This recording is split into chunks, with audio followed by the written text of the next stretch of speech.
Hi, അപ്പോൾ നമുക്കിന്ന് digital marketing എന്താണെന്നുള്ളത് നോക്കാം. അപ്പോൾ എന്താണ് ഡിജിറ്റൽ മാർക്കറ്റിംഗ്, ആർക്കൊക്കെയാണ് ഡിജിറ്റൽ മാർക്കറ്റിംഗ് ചെയ്യാൻ പറ്റുന്നത്, ആർക്കൊക്കെയാണ് ഡിജിറ്റൽ മാർക്കറ്റർ ആവാൻ പറ്റുന്നത്, ഇത്തരം കാര്യങ്ങളെ പറ്റിയാണ് നമ്മളിന്ന് ഡിസ്കസ് ചെയ്യുന്നത്. എൻ്റെ പേര് ദീപു, ഞാൻ ക്യാമറൺ ഫോക്സിലെ ഡിജിറ്റൽ മാർക്കറ്റിംഗ് കൺസൾട്ടൻ്റായിട്ട് വർക്ക് ചെയ്യുകയാണ്. സോ നമുക്കിന്നിപ്പോൾ ഡിജിറ്റൽ മാർക്കറ്റിംഗ് എന്താണെന്നുള്ളതൊന്ന് ഡിസ്കസ് ചെയ്യാം. ജസ്റ്റ് ഒരു ഓവർവ്യൂ പോലെ നമുക്കൊന്ന് പറയാം. പരിചയമില്ലാത്തവർക്ക് നമുക്ക് ഡിജിറ്റൽ മാർക്കറ്റിംഗ് എന്താണെന്നൊരു പരിചയപ്പെടാനുള്ളൊരു അവസരമാണിത്. അപ്പോൾ എന്താണ് ഡിജിറ്റൽ മാർക്കറ്റിംഗ്? ഡിജിറ്റൽ മാർക്കറ്റിംഗ് വളരെ സിമ്പിളായിട്ട് പറയുകയാണെങ്കിൽ നമുക്ക് ഡിജിറ്റലി കമ്മ്യൂണിക്കേറ്റ് ചെയ്യാൻ പറ്റുന്ന ഡിവൈസ് ഉപയോഗിച്ചുള്ള മാർക്കറ്റിംഗ് മെത്തേഡ്സിനാണ് നമ്മൾ ഡിജിറ്റൽ മാർക്കറ്റിംഗ് മെത്തേഡ് എന്ന് പറയുന്നത്. അപ്പോൾ ഡിജിറ്റലി കമ്മ്യൂണിക്കേറ്റ് ചെയ്യാൻ പറ്റുന്ന ഡിവൈസ് എന്ന് പറയുമ്പോൾ അത് നമുക്ക് ലാപ്ടോപ്പ് ആകാം, അല്ലെങ്കിൽ ഡെസ്ക്ടോപ്പ് ആകാം, അതല്ലെങ്കിൽ മൊബൈൽ ഫോൺസ് ആകാം. അപ്പോൾ ഇത്തരം ഡിവൈസൊക്കെ ഉപയോഗിച്ചിട്ട് തന്നെ നമുക്ക് ചെയ്യാൻ പറ്റുന്ന മാർക്കറ്റിംഗ് മെത്തേഡ്സിനാണ് നമ്മൾ ഡിജിറ്റൽ മാർക്കറ്റിംഗ് എന്ന് പറയുന്നത്. അപ്പോൾ നമുക്കറിയാം, അപ്പോൾ ഡിജിറ്റൽ മാർക്കറ്റിംഗ് എന്താണെന്നുള്ളത് നമുക്കൊന്ന് മനസ്സിലായി. അപ്പം അതിന് മുമ്പ് നമുക്ക് മാർക്കറ്റിംഗ് എന്താണെന്നുള്ളത് നോക്കണ്ടേ. അപ്പോൾ എന്താണ് മാർക്കറ്റിംഗ്? മാർക്കറ്റിംഗ് എന്ന് പറയുന്നത് നമ്മൾ കൊടുക്കുന്ന സെല് ചെയ്യുന്ന പ്രോഡക്റ്റ്, അതല്ലെങ്കിൽ നമ്മൾ കൊടുക്കുന്ന സർവീസ്, ഇതെല്ലാം തന്നെ നമുക്ക് ജനങ്ങളിലേക്ക് എത്തിക്കുക. ഇതിനാണ് വളരെ സിമ്പിളായിട്ട് പറഞ്ഞ മാർക്കറ്റിംഗ് എന്ന് പറയുന്നത്. അപ്പോൾ നമ്മളുടെ പ്രോഡക്റ്റ് അല്ലെങ്കിൽ നമ്മളുടെ സർവീസ് ജനങ്ങളിലേക്ക് എത്തിക്കുന്ന ഒരു പ്രവർത്തനമാണ് നമ്മൾ മാർക്കറ്റിംഗ് എന്ന് പറയുന്നത്. അപ്പോൾ നമ്മളുടെ മാർക്കറ്റിംഗ് മെത്തേഡ്സ് നമ്മൾ മുമ്പ് ഉപയോഗിച്ച രീതിയെല്ലാം എന്തൊക്കെയായിരുന്നു? അതിനെ നമ്മൾ ട്രഡീഷണൽ മാർക്കറ്റിംഗ് മെത്തേഡ്സ് എന്ന് പറയാം. ട്രഡീഷണൽ മാർക്കറ്റിങ്ങിന് എക്സാമ്പിളായിട്ട് നമുക്ക് പറയാവുന്നതാണ് ടി വിയിലുള്ള അഡ്വർടൈസ്മെൻറ്റ്, അല്ലെങ്കിൽ ന്യൂസ് പേപ്പറിൽ വരുന്ന അഡ്വർടൈസ്മെൻറ്റ്. നമുക്ക് റോഡ് സൈഡിലേക്ക് കാണാമല്ലേ സൈനേജ്, അതെല്ലാം തന്നെ ട്രഡീഷണലായിട്ട് മാർക്കറ്റിംഗ് മെത്തേഡ്സിന് പറയുന്ന മെത്തേഡ്സാണ്. ഇതുകൂടാതെ വേറൊരു മെത്തേഡും കൂടി ഉണ്ടായിരുന്നു, ഡയറക്റ്റ് മാർക്കറ്റിംഗ് മെത്തേഡ്. അതായത് ഒരു കമ്പനിയിൽ നിന്ന് ഒരു പേഴ്സൺ ഡയറക്റ്റ്ലി നമ്മളുടെ ഓഫീസിലേക്കോ വീട്ടിലേക്കോ വരിക, ആ പ്രോഡക്റ്റിനെ പറ്റി നമ്മൾ എക്സ്പ്ലെയിൻ ചെയ്യുക, നമ്മൾ പരിചയപ്പെടുത്തുക, അവർ സെല് ചെയ്യാൻ നോക്കുന്ന മെത്തേഡ്സ്, ഇതെല്ലാം തന്നെ ഡയറക്റ്റ് മാർക്കറ്റിംഗ് മെത്തേഡിന് എക്സാമ്പിളാണ്. അപ്പോൾ ഈ ഡയറക്റ്റ് മാർക്കറ്റിംഗ് മെത്തേഡ്സ് വെച്ചിട്ട് നമുക്ക് ഉള്ള മാർക്കറ്റിംഗ് മെത്തേഡും, അതല്ലെങ്കിൽ നമ്മൾ പറഞ്ഞ പോലെ ട്രഡീഷണൽ മാർക്കറ്റിംഗ് മെത്തേഡ്സ് വെച്ചിട്ടായാലും നമ്മൾ ചെയ്യുന്ന മാർക്കറ്റിംഗ് മെത്തേഡ്, ഇതിൽ എന്ത് തന്നെ ടെക്നോളജി ഉപയോഗിച്ചാലും അല്ലെങ്കിൽ എന്ത് തന്നെ ആയാലും ശരി, ഇതെല്ലാം തന്നെ കുറച്ചുകൂടി എഫക്റ്റീവായിട്ട് നമുക്ക് ഡിജിറ്റൽ മാർക്കറ്റിങ്ങിലൂടെ നമുക്ക് ചെയ്യാനായിട്ട് സാധിക്കുന്നുണ്ട്. കാര്യം എന്ന് വെച്ചിട്ടുണ്ടെങ്കിൽ നമുക്ക് ഡിജിറ്റൽ മാർക്കറ്റിംഗ് നമുക്ക് കൃത്യമായിട്ട് നമ്മുടെ ഓഡിയൻസിനെ നമുക്ക് ടാർഗറ്റ് ചെയ്യാനായിട്ട് സാധിക്കുന്നുണ്ട്. അതുകൊണ്ടാണ് ഡിജിറ്റൽ മാർക്കറ്റിംഗ് കുറച്ചുകൂടി നമുക്ക് പ്രചാരത്തിലായതും. മാത്രമല്ല ഡിജിറ്റൽ മാർക്കറ്റിംഗ് കുറച്ചുകൂടി എഫക്റ്റീവായിട്ട് നമുക്ക് ഉപയോഗിക്കാനായിട്ട് സാധിക്കുന്നത് കമ്പയർ ടു മറ്റ് മാർക്കറ്റിംഗ് മെത്തേഡ്സിനെ വെച്ചിട്ട്. അപ്പോൾ നമ്മൾ പറഞ്ഞായിരുന്നു ട്രഡീഷണൽ മാർക്കറ്റിംഗ് മെത്തേഡ്സിൻ്റെ രീതി പറഞ്ഞായിരുന്നു, പിന്നെ ഡയറക്റ്റ് മാർക്കറ്റിംഗ് എന്താണെന്ന് പറഞ്ഞു, ഡിജിറ്റൽ മാർക്കറ്റിംഗ് എന്താണെന്ന് പറഞ്ഞു. ഇപ്പോൾ നമുക്ക് ഡിജിറ്റൽ മാർക്കറ്റിംഗ് മെത്തേഡ്സ് എന്ന് പറയുന്നത് ഇപ്പോൾ നിലവിലുള്ള ഒരു മാർക്കറ്റിംഗ് മെത്തേഡ്സ് അല്ല, നമുക്ക് ഒരുപാട് വർഷങ്ങൾക്ക് മുമ്പേ ഉണ്ടായിരുന്ന ഒരു മെത്തേഡ്സ് തന്നെയാണ് ഡിജിറ്റൽ മാർക്കറ്റിംഗ് മെത്തേഡ് എന്ന് പറയുന്നത്. പക്ഷെ നമ്മൾ കൂടുതലും ഡിജിറ്റൽ മാർക്കറ്റിങ്ങിനെ പറ്റി അറിഞ്ഞത് നമ്മൾ കോവിഡ് വന്നതിന് ശേഷമാണ്. കോവിഡ് വരുന്ന ആ ഒരു സമയത്താണ് കൂടുതലും കമ്പനികളായാലും ശരി, അല്ലെങ്കിൽ വ്യക്തികളായാലും അവരുടെ പ്രോഡക്റ്റ് അല്ലെങ്കിൽ സർവീസ് കൂടുതൽ ജനങ്ങളിലേക്ക് എത്തിക്കാനായിട്ട് ഡിജിറ്റലി കമ്മ്യൂണിക്കേറ്റ് ചെയ്യാൻ പറ്റുന്ന കാര്യങ്ങളെ പറ്റിയുള്ള ഒരു പോസിബിലിറ്റീസ് കൂടുതൽ ഉപയോഗിച്ച് തുടങ്ങിയത്. ഫോർ എക്സാമ്പിളായിട്ട് പറയുക, നമുക്ക് ഇൻസ്റ്റാഗ്രാം വഴി, അല്ലെങ്കിൽ നമ്മൾ സോഷ്യൽ മീഡിയ വഴി, അതല്ലെങ്കിൽ നമ്മൾ യൂട്യൂബ് ചാനൽ വഴി, അല്ലെങ്കിൽ വെബ്സൈറ്റ് വഴി നമ്മുടെ പ്രോഡക്റ്റ് അല്ലെങ്കിൽ സർവീസ് ജനങ്ങളിലേക്ക് എത്തിക്കാൻ നോക്കിയത് ആ ഒരു കോവിഡ് വന്നതിന് ശേഷമാണ്. അപ്പോൾ ആ ഒരു സമയത്തിന് ശേഷം നമുക്ക് മനസ്സിലായി ഡിജിറ്റലി നമുക്ക് മറ്റ് മാർക്കറ്റിംഗ് മെത്തേഡ്സിനെ അപേക്ഷിച്ച് നമുക്ക് ഡിജിറ്റലി നമുക്ക് കുറച്ചുകൂടി എഫക്റ്റീവായിട്ടും ആ മാർക്കറ്റിംഗ് ചെയ്യാനായിട്ട് സാധിക്കും എന്നുള്ളത് ആ ഒരു സമയം മുതൽ നമുക്ക് മനസ്സിലായി. അപ്പോൾ ആ ഒരു സമയം തുടങ്ങിയിട്ടാണ് നമുക്ക് കൂടുതൽ എല്ലാ കമ്പനീസുകളും നമുക്ക് ഡിജിറ്റൽ മാർക്കറ്റേഴ്സിനെ നമുക്ക് ഹയർ ചെയ്ത് തുടങ്ങിയത്. അപ്പോൾ ഡിജിറ്റൽ മാർക്കറ്റിങ്ങിൻ്റെ ബെനിഫിറ്റ്സ് എന്തൊക്കെയാണ്? നമുക്ക് എവിടെ ഇരുന്ന് വേണമെങ്കിലും വർക്ക് ചെയ്യാം. നമുക്ക് എന്തൊക്കെയാണ് വേണ്ടത്? നമുക്ക് ഡിജിറ്റലി കമ്മ്യൂണിക്കേറ്റ് ചെയ്യാൻ പറ്റുന്ന ഡിവൈസ്. ഫോർ എക്സാമ്പിളായിട്ട് നമുക്കൊരു ലാപ്ടോപ്പ് വേണ്ടി വരും. പിന്നെ നമുക്ക് വേണ്ടതോ ഇൻ്റർനെറ്റ് കണക്ഷൻ വേണം, അല്ലേ? നമുക്ക് ലാപ്ടോപ്പ് വേണം, ഇൻ്റർനെറ്റ് കണക്ഷനും വേണം. പിന്നെ എന്താ വേണ്ടി വരുന്നത്? ഒന്നിലെ വെബ്സൈറ്റിൻ്റെ ബാക്ക് എൻഡ് ലോഗിൻ ഡീറ്റെയിൽസ്, അതല്ലെങ്കിൽ നമുക്ക് സോഷ്യൽ മീഡിയയുടെ ലോഗിൻ ക്രെഡൻഷ്യൽ, ഇത്രയും കാര്യങ്ങൾ കിട്ടിയാൽ മതി. ഇത്രയും കാര്യങ്ങൾ കിട്ടിക്കഴിഞ്ഞാൽ നമുക്ക് വർക്ക് ചെയ്ത് തുടങ്ങാൻ പറ്റും. അപ്പോൾ നമുക്ക് ദുബായിലുള്ള ഫോർ എക്സാമ്പിൾ ഔട്ട്സൈഡ് ഇന്ത്യയുള്ളതോ അതല്ലെങ്കിൽ ഇന്ത്യക്കുള്ളിൽ തന്നെയുള്ളതോ ആയ പ്രോജക്ട്സ് എല്ലാം തന്നെ നമുക്ക് എന്ത് ചെയ്യാൻ പറ്റും? നമുക്ക് ഇരുന്ന് ചെയ്യാനായിട്ട് സാധിക്കും, നമ്മളുടെ വീട്ടിലിരുന്ന് ചെയ്യാനായിട്ട് സാധിക്കുന്നതാണ്. അപ്പോൾ ഒന്നാമത്തെ ബെനിഫിറ്റായിട്ട് നമുക്ക് പറയാം, നമുക്ക് എവിടെ ഇരുന്ന് വേണമെങ്കിലും വർക്ക് ചെയ്യാൻ സാധിക്കും. നമുക്ക് ഇത്തരം കാര്യങ്ങൾ നമ്മളിപ്പോൾ ഈ മുമ്പ് പറഞ്ഞ കാര്യങ്ങൾ മാത്രം മതി.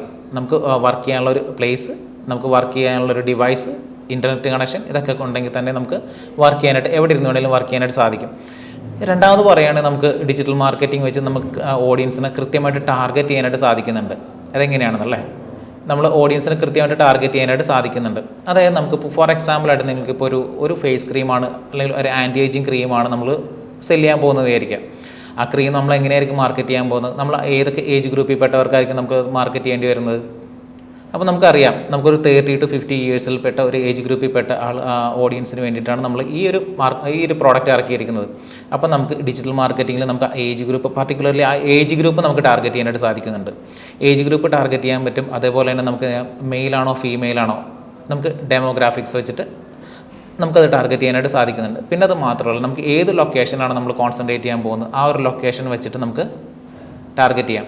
അപ്പോൾ നമ്മളുടെ ടാർഗറ്റിംഗ് മെത്തേഡ്സ് നമുക്ക് കുറച്ചുകൂടി എഫക്റ്റീവായിട്ട് തന്നെ നമുക്ക് ഉപയോഗിക്കാൻ പറ്റുന്നു. എന്തിനപേക്ഷിച്ചിട്ട് നമ്മളുടെ ട്രഡീഷണൽ മാർക്കറ്റിംഗ് മെത്തേഡ്സിനെ അപേക്ഷിച്ച്. ട്രഡീഷണൽ മാർക്കറ്റിംഗ് മെത്തേഡ്സ് എന്താണെന്ന് നമ്മൾ പറഞ്ഞു. നമ്മൾ ന്യൂസ് പേപ്പറിൽ കൊടുക്കുന്ന അഡ്വർടൈസ്മെൻറ്റ്, അതല്ലെങ്കിൽ ടി വിയിൽ വരുന്ന അഡ്വർടൈസ്മെൻറ്റ്, അതല്ലെങ്കിൽ നമ്മൾ ബിൽ ബോർഡ്സ് ഒക്കെയാണ്. അപ്പോൾ നമുക്ക് കമ്പാരിറ്റീവ്ലി ന്യൂസ് പേപ്പറിൽ കൊടുക്കുന്ന അഡ്വർടൈസ്മെൻറ്റിൽ അപേക്ഷിച്ചിട്ട് ന്യൂസ് പേപ്പറിൽ കൊടുക്കുന്ന ഒരു അഡ്വർടൈസ്മെൻറ്റ് എന്ന് വെച്ചാൽ എല്ലാവരും കാണുന്നുണ്ട് അല്ലേ. നമ്മളിപ്പോൾ പറഞ്ഞായിരുന്നു ഒരു ആൻറ്റി ഏജ് ഫേസ് ക്രീമിൻ്റെ കാര്യമാണ് നമ്മൾ പറഞ്ഞത്, ഫോർ എക്സാമ്പിളായിട്ട് എടുത്തത്. ആ ക്രീം നമ്മൾ ഇപ്പോൾ എല്ലാവരും കാണുന്നുണ്ട് ഒരു ന്യൂസ് പേപ്പറിൽ കൊടുക്കുന്നത്. അത് ആ ഒരു ക്രീം ആവശ്യമുള്ളവരും ഇല്ലാത്തവരും കാണുന്നുണ്ട്. പക്ഷേ നമുക്കെന്ന് വെച്ചിട്ടുണ്ടെങ്കിൽ കുറച്ചുകൂടി ഡിഫൈൻഡ് ആയിട്ട്, കുറച്ചുകൂടി സ്പെസിഫൈ ചെയ്ത് നമ്മൾ ഓഡിയൻസിലേക്ക് എത്തിക്കണ്ടേ. അപ്പോൾ അതിന് വേണ്ടിയിട്ടാണ് ഡിജിറ്റൽ മാർക്കറ്റിങ്ങിൻ്റെ ആവശ്യം വരുന്നത്. അപ്പോൾ ഡിജിറ്റൽ മാർക്കറ്റിംഗ് വെച്ചിട്ട് നമ്മൾ കൃത്യമായിട്ട് തന്നെ ഓഡിയൻസിനെ നമുക്ക് ടാർഗറ്റ് ചെയ്യാൻ പറ്റും. എങ്ങനെയൊക്കെ ടാർഗറ്റ് ചെയ്യാൻ പറ്റും? നമുക്ക് ഏജ് ഗ്രൂപ്പ് വെച്ചിട്ട് ടാർഗറ്റ് ചെയ്യാൻ പറ്റും, നമുക്ക് ലൊക്കേഷൻ വെച്ചിട്ട് ടാർഗറ്റ് ചെയ്യാൻ പറ്റും, അതുപോലെ തന്നെ നമുക്ക് ജെൻഡർ വെച്ചിട്ടും ടാർഗറ്റ് ചെയ്യാനായിട്ട് പോസിബിളാണ്. അപ്പോൾ നമുക്ക് ഓഡിയൻസിനെ നമുക്ക് കൃത്യമായിട്ട് തന്നെ ടാർഗറ്റ് ചെയ്യാനായിട്ട് സാധിക്കുന്നു. അത് ഡിജിറ്റൽ മാർക്കറ്റിൻ്റെ മറ്റൊരു അഡ്വാൻറ്റേജ് ആണ്. തേർഡ് അഡ്വാൻറ്റേജ് നമുക്ക് പറയുമ്പോൾ ലെസ് എക്സ്പെൻസീവ് ആണ്. കമ്പാരിറ്റീവ്ലി ലെസ് എക്സ്പെൻസീവ് എന്ന് പറയാൻ പറ്റും. എന്തുകൊണ്ടാണ് ലെസ് എക്സ്പെൻസീവ് എന്ന് പറയുന്നത്? നമുക്ക് ഇതും ട്രഡീഷണൽ മാർക്കറ്റിംഗ് ആയിട്ട് തന്നെ കമ്പയർ ചെയ്യാം. നമുക്ക് ടി വിയിലൊരു അഡ്വർടൈസ്മെൻറ്റ് കൊടുക്കുന്നതോ അതല്ലെങ്കിൽ ന്യൂസ് പേപ്പറിൽ ഒരു അഡ്വർടൈസ്മെൻറ്റ് കൊടുക്കുന്നതോ വെച്ച് നോക്കാൻ നേരത്ത് നമുക്ക് സോഷ്യൽ മീഡിയ വഴി നമുക്ക് കുറച്ചുകൂടി എഫക്റ്റീവായിട്ട് എളുപ്പത്തിലും മാത്രമല്ല കുറഞ്ഞ ചിലവിൽ നമുക്ക് അഡ്വർടൈസ്മെൻറ്റ് ചെയ്യാനായിട്ട് സാധിക്കുന്നുണ്ട്. ഒരു പെർ ഡേ അറ്റ്ലീസ്റ്റ് ഒരു 250 റുപ്പീസൊക്കെ സ്പെൻഡ് ചെയ്തിട്ടുണ്ടെങ്കിൽ നമുക്ക് സോഷ്യൽ മീഡിയയിൽ നമുക്ക് അഡ്വർടൈസ്മെൻറ്റ് ചെയ്യാൻ സാധിക്കുന്നുണ്ട്. പക്ഷേ ന്യൂസ് പേപ്പറിൽ ഒരു അഡ്വർടൈസ്മെൻറ്റ് കൊടുക്കുന്ന പെർ ഡേ കൊടുക്കുന്നുണ്ടെങ്കിൽ നമുക്ക് വേർഡ്സിന് വേണ്ടിയിട്ടായിരിക്കും നമ്മൾ കൊടുക്കേണ്ടി വരുന്നത്. പിന്നെ അത് മാത്രമല്ല, അതിനകത്ത് ക്യാപിറ്റൽ ലെറ്ററിന് വരെ പ്രത്യേക ചാർജ് അവർ ചെയ്യുന്നുണ്ട്. അപ്പോൾ അങ്ങനെയൊക്കെ നോക്കാൻ നേരത്ത് പെർ ഡേ അറൗണ്ട് ഒരു 2000 അല്ലെങ്കിൽ അതിന് മുകളിലൊക്കെ നമുക്ക് ഒരു പെർ ഡേക്ക് ന്യൂസ് പേപ്പറിൽ കൊടുക്കാൻ വേണ്ടി വരുന്നുണ്ട്. നമുക്കിവിടെ എഫക്റ്റീവായിട്ട് തന്നെ ചെയ്യാൻ സാധിക്കുന്നുണ്ടല്ലേ. സോഷ്യൽ മീഡിയ വഴി നമുക്ക് എഫക്റ്റീവായിട്ട് തന്നെ നമ്മുടെ മാർക്കറ്റിംഗ് ചെയ്യാനായിട്ട് പറ്റുന്നുണ്ട് കുറഞ്ഞ ചിലവിൽ. അപ്പോൾ കുറഞ്ഞ ചിലവിൽ നമുക്ക് നമ്മളുടെ മാർക്കറ്റിംഗ് ചെയ്യാനായിട്ട് സാധിക്കുന്നുണ്ട്. അടുത്തായിട്ട് നമുക്ക് പറയാം ആക്യുറേറ്റ്ലി മെഷർ റിസൾട്ട് എന്ന് പറയാം ഡിജിറ്റൽ മാർക്കറ്റിങ്ങിൽ. അപ്പോൾ എന്തുകൊണ്ടാണ് നമ്മൾ ആക്യുറേറ്റ്ലി മെഷർ റിസൾട്ട് എന്ന് പറയുന്നത്? ഇത് നമുക്ക് ട്രഡീഷണൽ മാർക്കറ്റിംഗ് മെത്തേഡ്സായിട്ട് കമ്പയർ ചെയ്യാം. അതായത് ട്രഡീഷണൽ മാർക്കറ്റിംഗ് മെത്തേഡ്സ് എന്ന് പറയുമ്പോൾ നമുക്കറിയാം, നമുക്ക് ടി വിയിൽ അല്ലെങ്കിൽ ന്യൂസ് പേപ്പറിലൊക്കെ വരുന്ന അഡ്വർടൈസ്മെൻ്റ് ആണെന്നുള്ളത്. നമ്മളൊരു ഷോറൂമിൽ നിൽക്കുമ്പോൾ നമുക്ക് ഒരാളോട് ചോദിക്കാൻ പറ്റും, നമുക്ക് നിങ്ങളെങ്ങനെയാണ് ന്യൂസ് പേപ്പറിൽ അഡ്വർടൈസ്മെൻറ്റ് കണ്ടിട്ടാണോ വരുന്നത് എന്നുള്ളത് നമുക്ക് ചോദിക്കില്ല. അതൊന്നും പോസിബിൾ അല്ല അല്ലേ. കമ്പാരിറ്റീവ്ലി നമുക്കതൊന്നും പോസിബിൾ അല്ല. പക്ഷേ ഡിജിറ്റൽ മാർക്കറ്റിംഗ് മെത്തേഡ്സ് വെച്ചിട്ടാണെങ്കിലോ നമുക്ക് നമ്മളുടെ ചെയ്യുന്ന അഡ്വർടൈസ്മെൻറ്റ് അത് എത്ര പേരിലേക്ക് റീച്ചായി എന്നുള്ളത്, എത്ര പേരിലേക്ക് എത്തി എന്നുള്ളത് നമുക്ക് അറിയാനായിട്ട് സാധിക്കും. അതിൽ എത്ര പേരാണ് നമ്മളുടെ അഡ്വർടൈസ്മെൻറ്റിൽ ക്ലിക്ക് ചെയ്തേക്കുന്നതെന്ന് അറിയാൻ പറ്റും. പിന്നെ അത് മാത്രമല്ല, അതിൽ എത്ര പേര് വെബ്സൈറ്റിൽ വിസിറ്റ് ചെയ്തിട്ടുണ്ട്, അതിനകത്ത് എത്ര പേരാണ് നമ്മളുടെ പ്രോഡക്റ്റ് കാർട്ടിലേക്ക് ആഡ് ചെയ്തിട്ടേക്കുന്നത്, അതല്ലെങ്കിൽ എത്ര പേരാണ് അത് പർച്ചേസ് ചെയ്തേക്കുന്നത്. ഇത്തരം കാര്യങ്ങളെല്ലാം തന്നെ നമുക്ക് കൃത്യമായിട്ട് നമുക്ക് മെഷർ ചെയ്യാൻ സാധിക്കുന്നു. ഫോർ എക്സാമ്പിളായിട്ട് പറയുന്നത്, നമ്മളുടെ ഒരു അഡ്വർടൈസ്മെൻറ്റ് ഒരു 1000 പേരിലേക്ക് എത്തിയിട്ടുണ്ട്. അതിലൊരു 500 പേരാണ് നമ്മൾ അഡ്വർടൈസ്മെൻറ്റിൽ ക്ലിക്ക് ചെയ്തേക്കുന്നത്. അതിലൊരു 250 പേരായിരിക്കും ചിലപ്പോൾ നമ്മുടെ വെബ്സൈറ്റിൽ വിസിറ്റ് ചെയ്തേക്കുന്നത്. അതിലൊരു 50 പേരായിരിക്കും പർച്ചേസ് ചെയ്തേക്കുന്നത്, പ്രോഡക്റ്റ് പർച്ചേസ്. ഇതെല്ലാം തന്നെ നമുക്ക് കൃത്യമായിട്ട് തന്നെ മെഷർ ചെയ്യാനായിട്ട് നമുക്ക് സാധിക്കുന്നുണ്ട്. അപ്പോൾ നമ്മളുടെ അഡ്വർടൈസ്മെൻറ്റ് ചെയ്തതിൻ്റെ ആ ഒരു എഫക്റ്റീവ്നെസ് നമുക്ക് കൃത്യമായിട്ട് തന്നെ നമുക്ക് മെഷർ ചെയ്യാനായിട്ട് പറ്റുന്നു ഡിജിറ്റൽ മാർക്കറ്റിംഗ് വെച്ചിട്ട്. പിന്നെ നമുക്ക് ഇംപ്രൂവ് ബ്രാൻഡ് അവയർനെസ് നമുക്ക് കൂട്ടാനായിട്ടും ഡിജിറ്റൽ മാർക്കറ്റിംഗ് നമുക്ക് ഉപയോഗിക്കാം. അപ്പോൾ എന്തുകൊണ്ടാണ് നമുക്ക് ബ്രാൻഡ് അവയർനെസ് ഇംപ്രൂവ് ചെയ്യാനായിട്ട് ഡിജിറ്റൽ മാർക്കറ്റിംഗ് നമ്മൾ ഉപയോഗിക്കുന്നത്? ബ്രാൻഡ് അവയർനെസ് കൂട്ടാനായിട്ട് നമുക്ക് ഡിജിറ്റൽ മാർക്കറ്റിംഗ് ഉപയോഗിക്കാമെന്ന് പറഞ്ഞത് വേറെ ഒന്നുമല്ല. നമ്മളിപ്പോൾ സോഷ്യൽ മീഡിയ പേജസ് നമ്മളിപ്പോൾ എല്ലാ ദിവസവും സോഷ്യൽ മീഡിയ എടുക്കുമ്പോൾ തന്നെ കാണാൻ വരും, ഒരുപാട് ബ്രാൻഡിൻ്റെ അഡ്വർടൈസ്മെൻറ്റ് കാണാൻ സാധിക്കുന്നുണ്ട് അല്ലേ. അപ്പോൾ നമ്മൾ എന്തുകൊണ്ടായിരിക്കും ഒരുപാട് അഡ്വർടൈസ്മെൻറ്റ് കാണുന്നുണ്ട്. അപ്പോൾ അഡ്വർടൈസ്മെൻറ്റ് നമ്മൾ കണ്ട് ആ ഒരു അഡ്വർടൈസ്മെൻറ്റ് അല്ലെങ്കിൽ ആ ഒരു പ്രോഡക്റ്റ് നമ്മളുടെ ഉള്ളിലേക്ക് ഇഞ്ചെക്റ്റ് ആയിക്കൊണ്ടിരിക്കുകയാണ്.